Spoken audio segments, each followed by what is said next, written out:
Pyeongchang Olympic organizers say 16 people were treated for scrapes and light injuries caused by high winds whipping through some venues.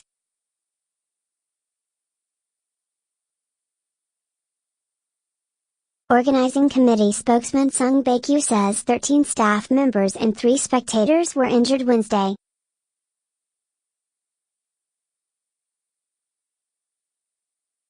Allah released. Sung says most of the damage was in the Olympic Park area in Gangneung, which is on the coast and is a base for ice hockey and other ice sports.